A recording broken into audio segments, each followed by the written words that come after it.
Hello, everybody. This is Tim here again. Here another movie review. This time for Children of the Corn, 2023. Actually, this film was filmed. I believe it was filmed back in like 221 or 222 or something. Or I think it might have been like 221. It took like an extra year or two to come out, even after it was done, or maybe it had been filmed in 2020 actually. But yeah, it's been delayed for a while because of COVID and all that kind of shit. Um, Finally, it's out. I'm reviewing this film kind of late. It's been out for a while on Shudder and stuff, and bootleg, obviously, where you can just download it on Pirate Bay. And so lots of people have seen it. Lots of people have given reviews for it. It has a terrible IMDb score. Uh, is the film as bad as they say? In some ways, no. In some ways, yes. For the most part of this film, it feels like somebody had like a prequel script for Children of the Corn, and that somebody had like an original child killing script, and like they said like we like kind of elements of both of these, and they just took them and combined them together. Because online it was like going around like this is a prequel to Children of the Corn. No, it's a remake. It's neither. This is a completely standalone movie that uses like some stuff from the Children of the Corn short story. Other than that, it really ain't got jack shit to do with Children of the Corn. This could easily be its completely own standalone movie just with some minor tweaks. Just its own standalone Killer Kid movie. Uh, and when I was watching this, I was like, yeah, it really feels that way. And when I was watching it as well, I was like, well, this does suck at certain points, but it's not terrible like people are claiming online.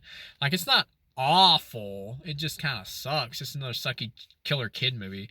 You got like this kid at the beginning who walks out of the cornfield and he just goes in and he like kills a bunch of adults and starts like committing a massacre, and then he gets all at once he just skips this next scene where everybody in there's like being poisoned or whatever, so they could take out like one kid, and it's like it feels like something was chopped out. This movie went through a lot of like reshoots, I think, as well, and you can kind of feel that when you watch it here. You can feel like some certain stuff feels like stuff's been like edited out, like scenes has to like speed up pacing and other stuff to like change certain things to give a movie overall a different vibe. And the guy who comes out of the cornfield at the beginning, he's the older brother of this young girl named Edith or whatever. You get the idea from the way the dude's acting. He's acting like he's in a trance. Like the way he's walking is like he's playing like he's been possessed by the creature in the corn. He walks behind the rose creature here, which he actually plays a pretty small part in the majority of this film until the climax.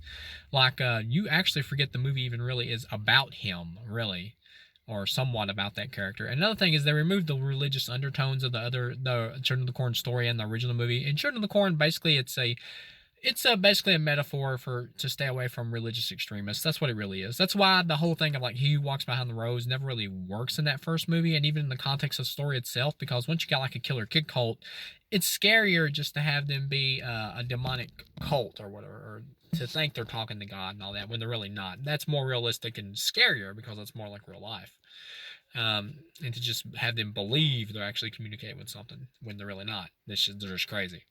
Here, though, here they keep the He Who Walks Behind the Rose actual creature in it, and he does show up at the end.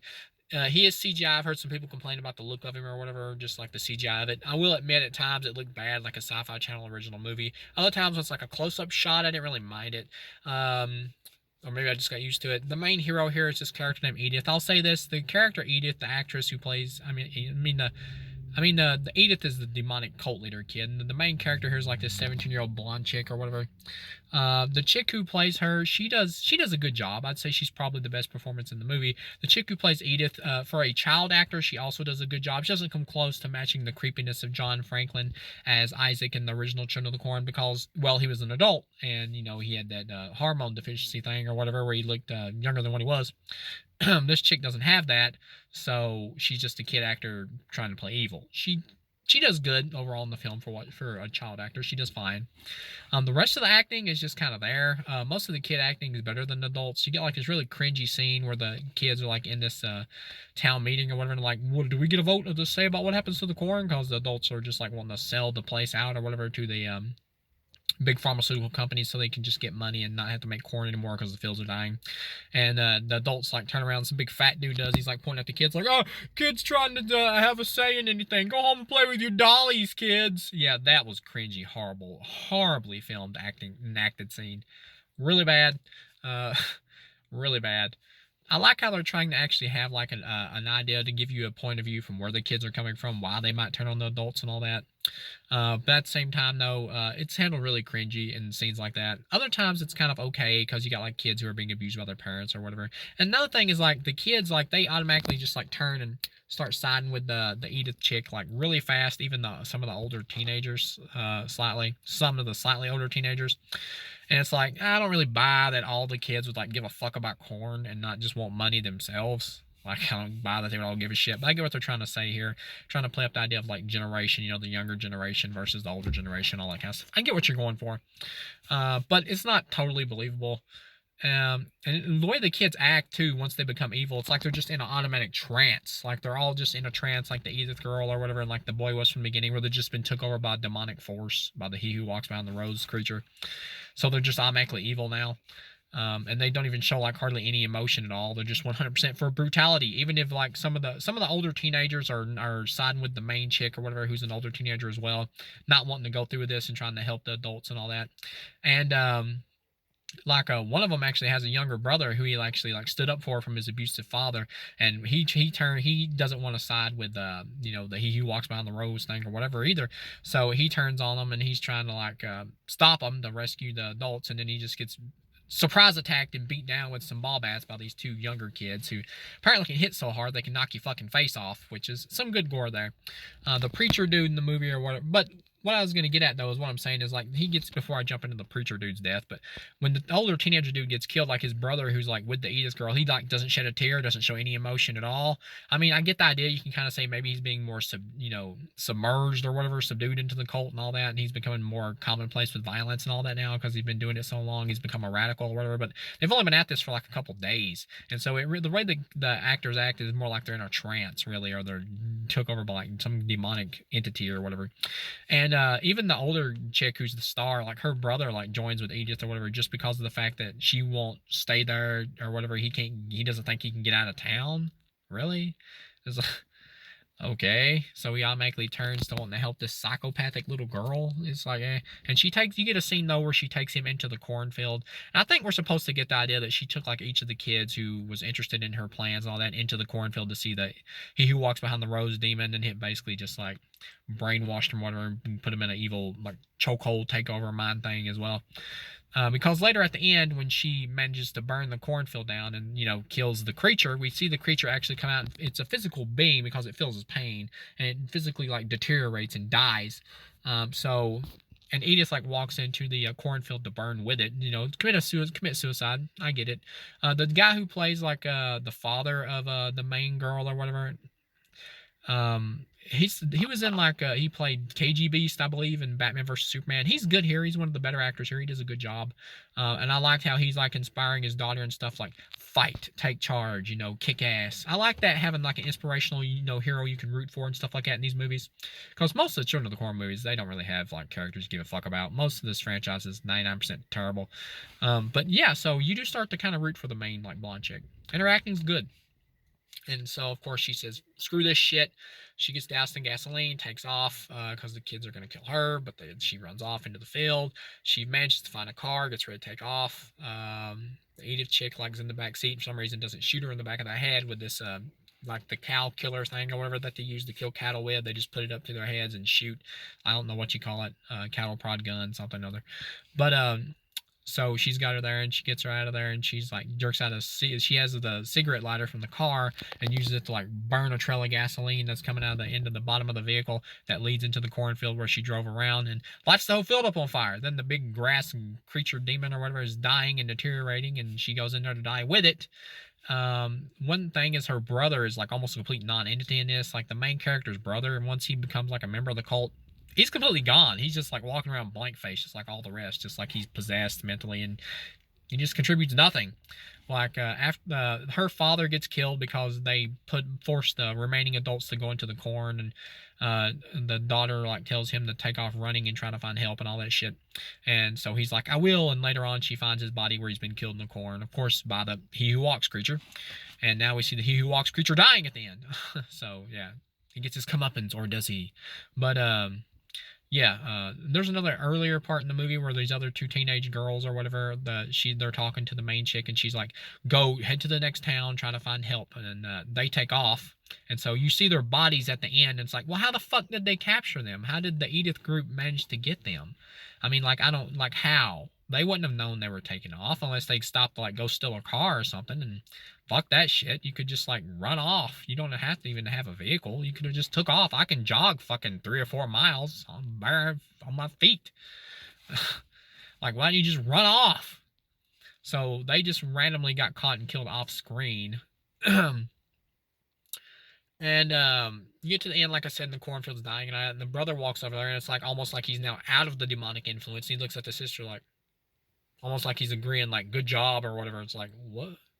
You've totally changed their tune. Like, are you out of the creature's influence now? Like, it never really is specific about it, and that's what I'm saying. It feels like some stuff's been cut out here. This is directed by a dude that did Equilibrium, which was a great movie, but everything he's made after that has been total shit. This not excluded. This is a shit. This movie does suck. I'll just go ahead and say it. From 1 to 4 stars, like I grade all the movies I review, 0 out of 4.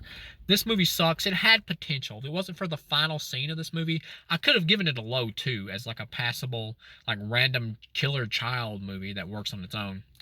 But not as like an adaptation of the Children of the Corn short story. And that's the problem with Children of the Corn. It's a short story. So if you want to do an adaptation of it, you got to change a lot of shit and add to it and go for different ideas and things like that. Or not so much different ideas, but different things in order to make it feel justified as a movie. Like a straight adaptation of Children of the Corn would only work as like a one-off episode of a TV series or something. Like even the 2009 remake they did, which was also bad, didn't work because they just took the short story and just strictly that material and just completely stretched it out. And you could feel it just snapping at every turn. It just did not work. But yeah, you get to the end or whatever, and it's like, it almost feels like a dream sequence where everything's burnt down, all the fields are gone, and like the main blonde haired girl or whatever, she's walking out there into the empty fields and all that. She like picks up her mom's bracelet or something, like from where they killed her mom because they buried her alive in the field. And she's like picking up her bracelet or whatever, or her ring, and she's like holding it in her hand, and it just kind of vanishes like it's going to be a dream sequence. And the way the scene is shot is like it's really dreamy, you know, feeling like it is a dream. But then she turns around and there's the Edith girl who burnt to death, like her corpse, and it's got the fucking like the vine, the he who walks behind the rose, who looks like Groot in this movie, is like fused with her, and it's like talking to her voice like, don't worry, nothing in the field ever really dies, and it like lunges at her and like attacks her, and then the movie just cuts off. Like that's the last scene. It just makes no sense at all. Like her body would have been like a complete skeleton. There wouldn't have been anything left after that big ass fire. It would have been completely charred. And the He Who Walks creature would have also been charred. It was dying. We see the fucker die. So it makes no sense. It makes no sense with this ending. This felt like a studio mandate thing, or it felt like something was cut out here. This felt like the director shot an ending where he was like trying to rip off Carrie or something, where he wanted a scene where the main character thought she was being attacked at the end after everything was over, and then all at once she woke up in her bed. But it feels like the studio like cut the scene out where she was in her bed and just had it end like this, because she picks up her mom's ring or whatever and it just vanishes like it's a dream. The way it's shot is like a dream sequence in a movie. But then she just gets attacked and then it just goes off. The fact that she's getting attacked, first of all, makes no sense because this creature is obviously bound to the field. There is no friggin' field. So how's it still alive? Makes no sense. And the fact that it like randomly attacks her or whatever, the way the scene's shot makes no sense in the context of the movie. There's no logic in context of the film here with the sequence. And so that's what caused me to have to knock it down to 0, because it felt like either there was something cut out where this was a dream sequence, or the studio really just threw this in here because, or forced the director to put this in here just so they could leave something open for a sequel, which, oh Lord, this does not need a sequel. This ending was terrible. So overall, this is not the worst Children of the Corn film. It isn't. This is better than 6 and 7. This is better than the 2009 remake, but it still sucks. Overall, 0 out of 4. This had potential. This could have been something. If you would have took out like all the references to like Children of the Corn and all that, and just made it like its own like environmentalist or whatever themed killer kid movie, you could have had a movie here. I seen potential even in the release cut that we got here of how this could have worked or might have worked, but it really feels like it's been cut up. And the ending here feels like either they cut something out because of a studio mandate, or a studio mandate forced them to put this ending in. So yeah, overall, because of the ending, 0 out of 4. Completely pointless film. So thank you guys for watching, and I'll see you again.